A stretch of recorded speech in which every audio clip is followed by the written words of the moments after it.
காலத்துல ஒரு காட்டுக்குள்ள ஒரு சிங்கம் இருந்துச்சு.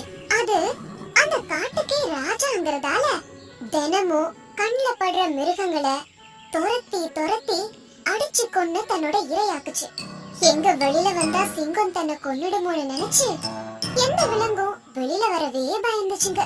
உணவு உண்ண கூட வெளியில வர பயந்த அந்த விலங்குகள் வெளியிலயும் வர முடியாம சாப்பிடவும் முடியாம அவஸ்தைப்பட்டுச்சுங்க. இப்படி இருக்கும்போது இந்த சிங்கத்துக்கிட்ட இருந்து எப்படியாச்சும் நம்ம தப்பிக்கணும்னு எல்லா விலங்குகளும் தனியா ஒரு கூட்டம் போட்டுச்சுங்க. அந்த கூட்டத்துல சிங்கத்தால அதுங்க எவ்வளவு துயரப்படுதுங்க கஷ்டப்படுதுங்கன்றத ஆலோசிச்சுதுங்க. இதுக்கு எப்படியாச்சும் ஒரு முடிவு கட்டணும் அப்படின்னு நினைச்ச விலங்கு கூட்டத்துல இருந்த ஓநாய் விலங்குகள் கிட்ட ஒரு யோசனைய சொல்லுச்சு. எனக்கு ஒரு யோசனை தோணுது. நாம சிங்கத்து வாயில விழுந்து எல்லாரும் ஒரே நேரத்துல சாகிறதுக்கு பதிலா நாமளே ஒவ்வொருத்தரா அந்த சிங்கத்தோட குகைக்குள்ள போய் அதுக்கு இரையாயிடுவோம். அப்படி நாம செஞ்சோம்னா அதுக்கப்புறம் அந்த சிங்கத்தை பார்த்து நாம பயந்து பயந்து வாழ தேவையில்ல. அது மட்டும் இல்ல, நம்ம நேரம் வர வரைக்கும் நாம பயந்து வாழ வேண்டாம்ல. சிங்கம் எப்ப வரும் நம்மள எப்ப கொன்னுடும்னு இனி நாம பயப்பட தேவையில்லைல்ல. ஓநாய் சொன்னதை கேட்ட மற்ற விலங்குகள் இதுக்கு ஒத்துக்குச்சுங்க. சரி, நீ சொன்னதுக்கு நாங்க எல்லாம் ஒத்துக்கிறோம். எப்படியும் நாங்க எல்லாம் ஒரு நாள் அதுக்கு இரையாக போறோம். அது என்னைக்குன்னு தெரிஞ்சா நிம்மதியாவாச்சும் வாழலாம். விலங்குகள் கிட்ட ஆலோசனை செய்து முடிச்சதுக்கு பிறகு அந்த ஓநாய் சிங்கத்துக்கிட்ட போய் அதுங்க எடுத்த முடிவை பத்தி சொல்லுச்சு. அதுக்கு சிங்கம் ஓநாய் கிட்ட, சரி சரி, நான் உங்களுக்கு எல்லாம் ராஜா இல்ல, அதனால நீங்க சொல்றத நான் ஏத்துக்கிறேன். உங்க வார்த்தையை நான் மதிக்கிறேன். ஆனா ஒரு விஷயத்த ஞாபகம் வச்சுக்கோ, என்னைக்காவது எனக்கு உணவு கிடைக்க தாமதமானா நான் சும்மா விட மாட்டேன். உங்க எல்லாரையும் ஒரே நேரத்துல சாப்பிட்டுருவேன் அப்படின்னு கர்வத்தோட சொல்லுச்சு. சிங்கம் சொன்னதுக்கு சரின்னு அந்த ஓநாய் தலை வணங்கி சொல்லுச்சு.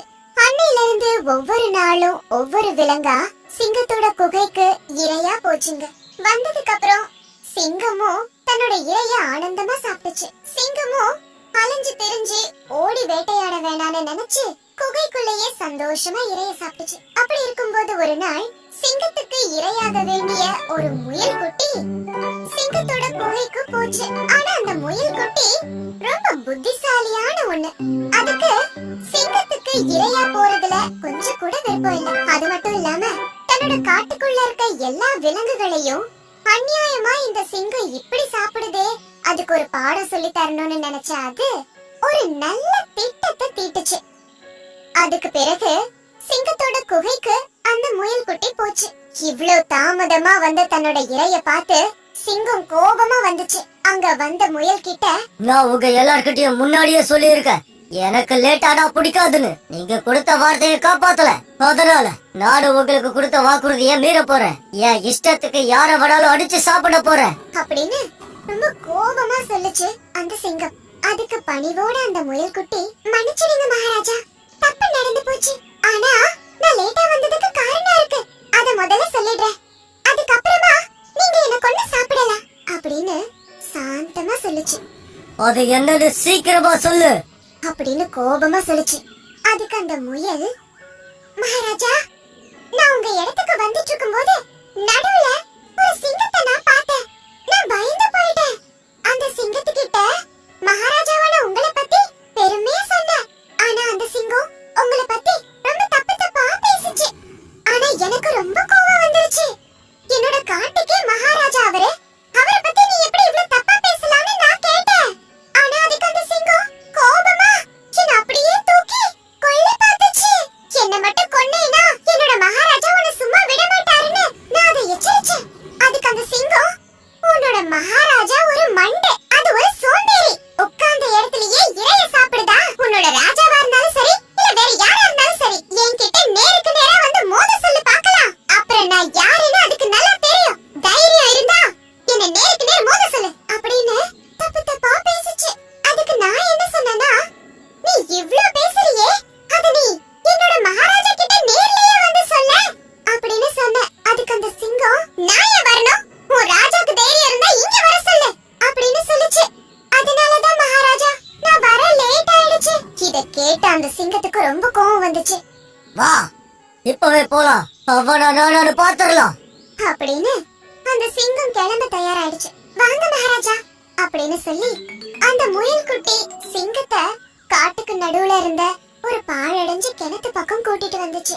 மகாராஜா, உள்ள எட்டி பாருங்களேன், அங்கதான் உங்களுக்கு எதிர்க்கையே அந்த சிங்கம் இருக்கும். அதுக்கு நீங்க யாருன்னு காட்டுங்க ராஜா. கோபத்தோட உச்சத்துல இருந்த அந்த சிங்கம் கிணத்துல காலை வச்சு எட்டி பார்த்து மிரட்டலா ஒரு உருமல் கொடுத்தது. அப்ப அந்த சிங்கத்தோட பிம்பம் தண்ணில அதே மாதிரியே மிரட்டலா உருமுச்சு. அதுக்கு அந்த முயல் குட்டி, பாத்தீங்களா மகாராஜா, அது எவ்வளவு திமிரா உங்ககிட்டயே உருமுதுன்னு அப்படின்னு ஏத்தி விட்டுச்சு. உடனே சிங்கம் கொஞ்சம் கூட யோசிக்காம கோபத்தோட உச்சத்துக்கே போய் கிணத்துக்குள்ள ஒரே தாவா தாவுச்சு. தண்ணிக்குள்ள வேற எந்த சிங்கமும் இல்ல. அதுவேதான் தண்ணிக்குள்ள விழுந்துருச்சு. வெளியில வர முடியாம தண்ணிக்குள்ளேயே தவிச்சு மூழ்கி இறந்து போயிடுச்சு. அந்த முயல் குட்டி தன்னோட புத்திசாலித்தனத்தால தன்னை மட்டுமே காப்பாத்திக்காம காட்டுக்குள்ள இருந்த எல்லா விலங்குகளையும் சிங்கத்தோட மிரட்டல்ல இருந்து காப்பாத்திருச்சு. குழந்தைகளே, எப்பவுமே புத்திசாலித்தனத்தை உபயோகப்படுத்தி நம்மள நாமே காப்பாத்திக்கணும். உடல் பலம் மட்டும் இல்லாம புத்தி கூர்மையும் இருக்கணும்.